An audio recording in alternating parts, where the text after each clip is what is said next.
Speaking of the push to prevent another January 6th, right, and the general theme of protecting the integrity of U.S. elections, you've got a new elections bill being introduced just today by Congresswoman Liz Cheney and Zoe Lofgren, both members of the January 6th committee, that would change, that would reform the Electoral Count Act. And if you're like, what's the ECA? This is this law from the 1800s, the 1880s, that sets the rules of how you count electoral votes in a presidential election.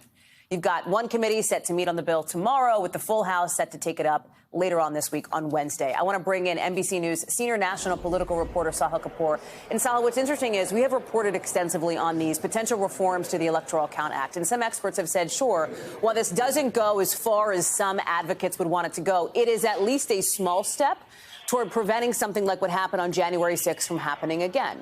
What's the sense in the caucus? What's the sense in Congress and the House side? And then the Senate side, too. Are there 10 Republicans who would get on board?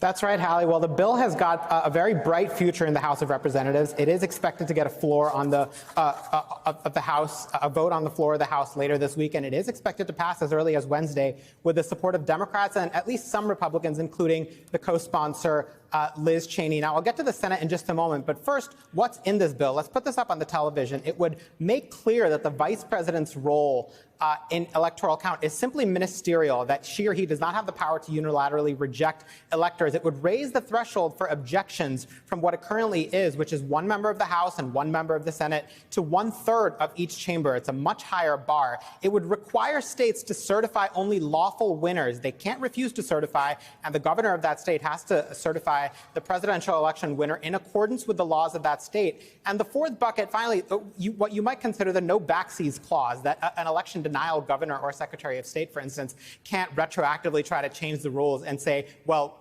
it's actually this person who won. They have to do it in accordance with the laws of their state. Those are the main components of the bill. And as for the Senate, the early indications I've gotten from my Senate sources is positivity, is optimism, simply based on the fact that this effort closely mirrors the Senate package, the bipartisan bill that senators spent months and months and months negotiating, started early this year after voting rights efforts petered out.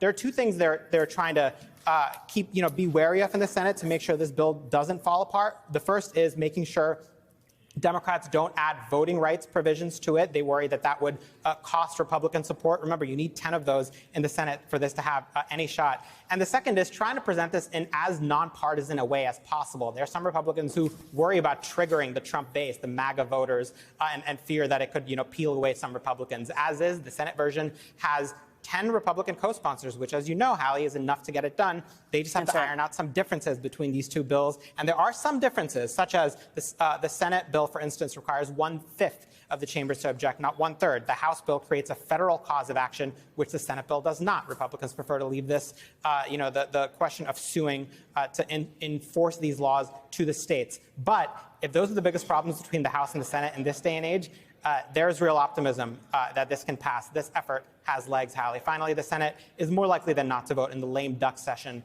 simply because of the calendar. They have a lot to do between now and then, including averting a government shutdown.